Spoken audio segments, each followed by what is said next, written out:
روزہ جسمانی صحت کو برقرار رکھتا ہے اور تقویت عطا کرتا ہے۔ روزے رکھنے سے دل کی پاکی، روح کی صفائی اور نفس کی طہارت حاصل ہوتی ہے۔ روزہ روحانی سکون کا بہترین ذریعہ ہے۔ روزہ امیروں کو عملی طور پر غریبوں کی حالت زار سے آگاہ کرتا ہے۔ روزے کے اور بھی بے پناہ فائدے ہیں۔ روزہ کے لغوی معنی روزہ کو عربی زبان میں صوم کہتے ہیں اور صوم کا لغوی معنی رکنے کے ہیں۔ روزہ کسے کہتے ہیں؟ صبح صادق سے لے کر غروب آفتاب تک نیت کے ساتھ کھانے پینے اور عمل مباشرت سے رکے رہنے کا نام روزہ ہے۔ روزے کی شرائط۔ روزے کے فرض ہونے کی شرائط درج ذیل ہیں۔ نمبر 1 پہ مسلمان ہونا، بالغ ہونا، مقیم ہونا، عاقل ہونا، تندرست ہونا۔ عورت کا حیض و نفاس سے پاک ہونا۔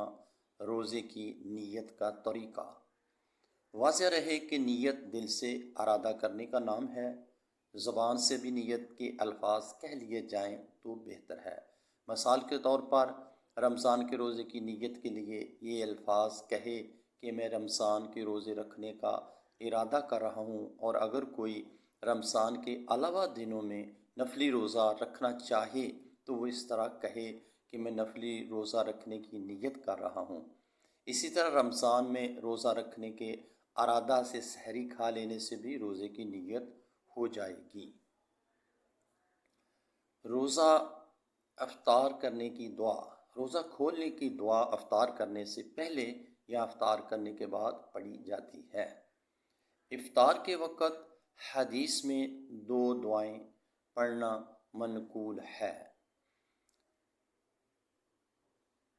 اللہم لک صمت وعلی رزقک افطرت، ذہب بالظمأ وابتلت العروق وثبت الاجر انشاءاللہ۔ ان میں سے دوسری دعا تو بلا اتفاق افطار کے بعد پڑھنے کی ہے، اور پہلی دعا کے بارے میں احادیث میں کسی قسم کی صراحت نہیں ہے کہ یہ دعا افطار سے پہلے پڑھے یا افطاری کے بعد، لہٰذا اس دعا کو جو پہلے پڑھے اسے بھی منع نہیں کرنا چاہیے، اور جو بعد میں پڑھے اسے بھی نہیں روکنا چاہیے۔